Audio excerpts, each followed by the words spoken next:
ঘোষণা করছে অবিবাহিত ছেলে মেয়ে দুইজনকে যদি দেখা যায় দুইজনকেই গ্রেফতার করা হবে। টেলটি বেলটি না করে যুবকের একটু জবান খুলে কথা কও কি কলিজার মধ্যে ঈমান কেমন হয়। একটা বাংলাদেশে একটা মানুষের কথা আমি বলতেছি, আমি আগে নাম বলতেছি। লোকটার নাম হলো মীর কাসেম আলী। লোকটার নাম হলো মীর কাসেম আলী। উনি জেলখানার কন্ডম ছেলে বন্দী।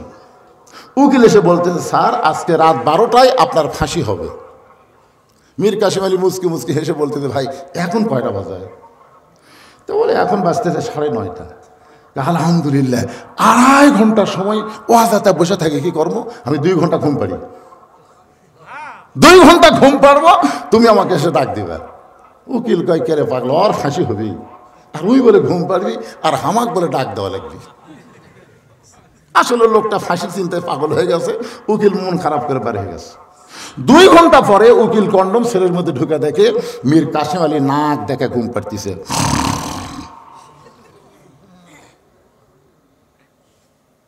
সর্বনাশ, এটা মানুষ করে? 8 ঘন্টা পর তার ফাঁসি হবি, তাই নাক দেখে ঘুম পাড়তিছে। পায়ের বুড়া আঙ্গুল নামাবার সঙ্গে সঙ্গে মীর কাসেম আলী চেতন পায়, বলতেছে, ভাইজান ফাঁসির সময় কি হয়েছে? তখন বলতেছে, না স্যার আরো 8 ঘন্টা বাকি আছে। মীর কাসেম আলী ওযু করে 2 রাকাত নামাজ পড়লেন, কোরআনের 2টা সূরা তেলাওয়াত করলেন, সূরা মূল আর মুজাম্মিল তেলাওয়াত করে ভালো একটা পাঞ্জাবি পরে চিরুনি মাথা হাসরায় বলতেছেন, চলেন যাই। উকিল কান্দে বলে, স্যার আপনার ফাঁসি হবে।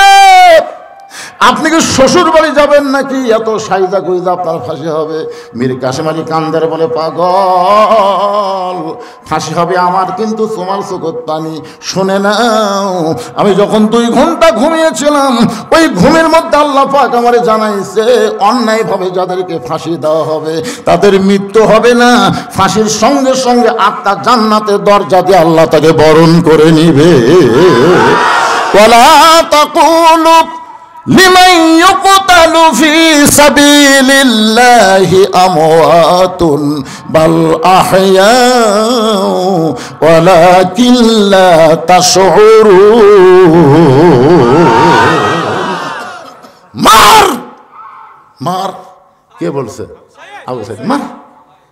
আমি নবীর হাদিস বের করে দেখলাম, রাসূল বলেছেন শহীদের মৃত্যু একটা পিঁপড়া কাটার যন্ত্রণার চাইতেও কম। তাফসীরের মধ্যে লেগেছে কোন পিঁপড়া? ওই যে পিঁপড়া চিনি খায়। জোরে কোন কি খায়? আচ্ছা, চিনি খাওয়া পিঁপড়া 10টা যদি কামড় মারে, আপনি একটু চুল কাটে, ঠিক কিনা বলে? আমি চিন্তা করলাম, কে রে?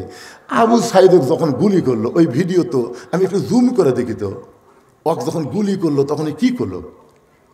গুলি এসে বুকত লাগলো, ওই ও মারে বাবারে আমাকে লাগতেছে ভাই রে, এ কথা কয়নি। গুলি লাগার পরে আবার বলতেছে, মার।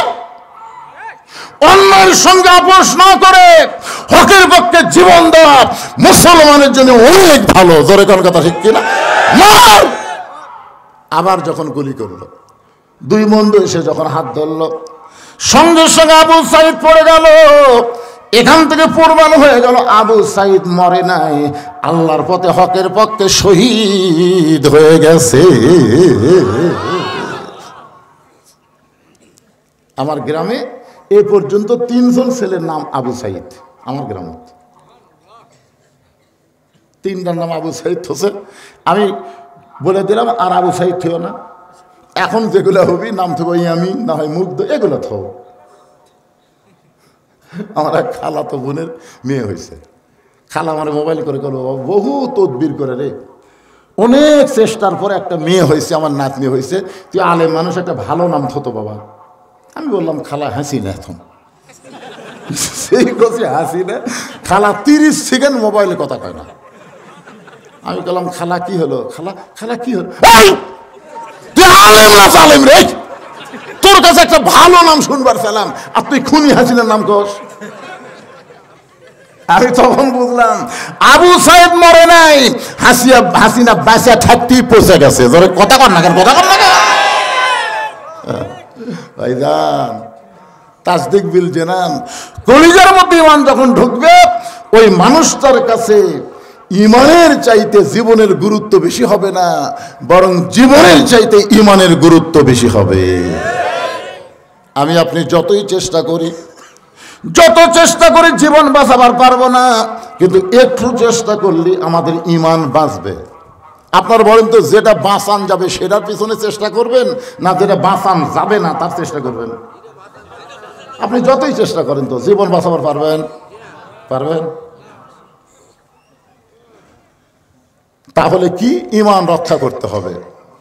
এরপর আল্লাহ রাসূল বললেন, আমল বিল আরকান, ইমানকে রক্ষা করতে গেলে, তাসদিক বিল জানানকে সঠিক পর্যায়ে রাখতে গেলে তোমাদেরকে ইমান অনুযায়ী আমল করা লাগবে। আপনার বলেন তো, ইমান অনুযায়ী আমল করবার গেলে সর্বপ্রথম যে আমলটা আসবে তার নাম কি? আরো জোরে, এ সাইড থেকে বলতেছে না। আপনি বলেন তো, রোজা না রাখলে বেঈমান হবে, এই মর্মে কোনো হাদিস আছে? হজ না করলে বেঈমান হবে, এই মর্মে কোনো হাদিস আছে? যাকাত না দিলে কাফের হবে, এই মর্মে কোনো হাদিস আছে? কিন্তু লা সালাতা লা ঈমানা, যার নামাজ নাই তার ঈমান নেই। লা সালাতা, এই দুই মুরব্বী উঠপার চাচ্ছে নাকি? কি বাজান উঠপার চাচ্ছেন? হ্যাঁ, আচ্ছা, যান, ওই জায়গা ফাঁকাই থবেন, উনি আসে আবার ওখানেই বসবেন। চাচা আপনি উঠবেন না? যাই চাচা, কারণ মুরব্বী মানুষের জন্য তো আসছো না, ঠিকই না? হ্যাঁ, এমন মুরব্বী মানুষের কোনো হিসাব নাই তো। আল্লাহর সামনে যখন দাঁড়াবেন না, আল্লাহ তখন আপনাকে বলবে, তোমার শৈশবকালের কোনো হিসাব দেওয়া লাগবে না, তোমার বুড়াকালের কোনো হিসাব চাই না, খালি যৌবনকালের হিসাব দিয়ে জান্নাত চাও। এই কথা থেকে খেয়াল করেন, কোন কালের হিসাব? আরো জোরে বলেন। এখন যৌবনকাল শয়তানকে দিয়ে, বুড়া বয়সে ভালো হইয়া কোনো লাভ নাই। যৌবন শয়তানকে দিয়া, বুড়া বয়সে ভালো হইয়া মসজিদে গেছে চেয়ার লিয়া, এখন কি দিয়া সারা জীবন শয়তানি করছে। বুড়া বয়সে মানুষের জামাতের ফজিলত কমানোর জন্য ওই কাতারের মাঝখানে চেয়ার থোছে। আপনাদের মসজিদে চেয়ার ঢুকছে নাকি? যদি থাকে বুঝবেন, আর খোঁজলে দেখেন রেকর্ড পর্সা ভালো না, আর রেকর্ড পর্সা খতিয়ান ভালো না। যৌবনকালে শয়তানরে দিয়ে বুড়া বয়সে চেয়ার নিয়ে পায়ের গোড়ালির সঙ্গে গোড়ালি মিল করে কাতার সোজা করা লাগবে, কিন্তু ওরই কারণে গোটা কাতার মাকরু হয়ে গেল। জোরে কোন কথা ঠিক? তার মানে কি? আমার এলাকার এক গোয়েন্দার ছেলেবেলেকে বলছে, সারা জীবন তো শয়তানি করলাম রে, মরার পরে আমার পাছার মধ্যে একটা বাঁশ দিয়ে রাস্তার মধ্যে খাড়া করে থুবি। ছেলেরা বলতেছে, বাবা সারা জীবনই শয়তানি করলেন, মরার পরে কয় বুঝিস না আর একটা শয়তানি করে যায়, মানে পাছার মধ্যে বাঁশ দিয়ে খাড়া করে তুলে গোটা গ্রামও পুলিশ ধরবি। কিন্তু তুই নামাজ পড়িসনি, বুড়ে বসে সিয়ারলে কি শুরু করছো? কারণ সরকারি চাকরি যেমন সব বয়সে হয় না, নামাজও তেমন সব বয়সে ধরলে হবে না। 7 বছর থেকে নামাজের তালিম দাও, 10 বছর থেকে যাবার না চালে ঘাট ধরে লিয়া দাও। এই কথা কোন ঠিক না? সরকারি চাকরির একটা বয়স আছে না নাই? যখন বুড়া হয়ে গেছেন, সরকারি চাকরি যখন শেষ হলো, আপনি কান্দা লাগবে না, সরকার বলে দিবে তুই বসে থাকা বেতন খা, যা তুই পেনশন পাবি, বসা বেতন খাবি। যৌবন বয়সে যারা 5 ওয়াক্ত নামাজ জামাতে পড়ে, বুড়া বয়সে যদি জামাত ধরবার নাও পারে, জামাতে নামাজ পড়তে যদি তার কষ্ট হয়, ওই যৌবনের নামাজের কারণে মরা পর্যন্ত আল্লাহ তাকে পেনশনের সওয়াব দিয়া দিবে। এই জন্য 1 নম্বর হলো নামাজ। 1 নম্বর কি?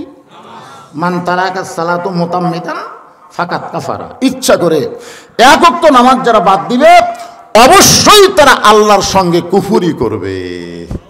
এখন আপনারা হয়তো বলবেন, হুজুর আমরা কি জুমা পড়ি না, আমরা কি রমজানের তারাবি পড়বো না? এই যে রমজান মাস আসতেছে, আমার এলাকার এক বেয়ান আমাদের বলে, হুজুর তারাবি কয় রাকাত?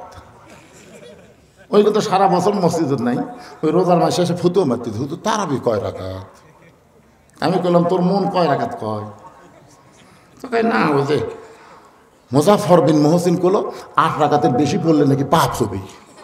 আমি কইলাম, ওরই পাশে যা পাগলা, আমাকে পাশে আসিস কে? সারা বছর নামাজ পড়নি, তারাবির ফতুয়া মারতেছে। কি এক মুফতি আমাকে এলাকার মসজিদে আইসা হাত এটি বাঁধিছে, এইরকম হাত বাঁধে পাও ফাঁক করে খাড়া হচ্ছে। আমি বললাম এই মুক্তি কে রে?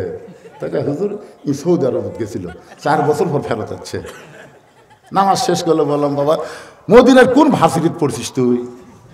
হুজুর আপনি কি কর? আমি শ্রমিক ভিসাত গেছিলাম হুজুর, কাজ কাম করছি, রাস্তাঘাট সাফ করছি। তো রাস্তাঘাট সাফ করে হাতে টিকা, তোর বাপ কুড়ি পড়ছে, কয় এটি, তোর দাদা এটি, তো তুই কি জাউরা হলো? তোর কি জন্ম ঠিক নাই, তুই এটি গেলু?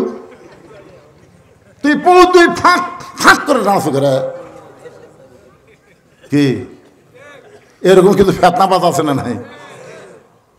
সারা বছর নামাজের কথা নাই, ওই এসে ফেতনা বাজাচ্ছে। তারাবি 20 রাকাত, এ ব্যাপারে আমাদের কোন ফতোয়া চলবে না। জোরে করে কথা হে, জোরে করে কথা হে। এই সবে বরাতলে ফতোয়া মারতেছে, কি বলবো ভাই? জান শোনেন, যেগুলো খারাপ সেগুলো সবাই জানে খারাপ, তাই বলে কি ভালো বাদ দেবেন?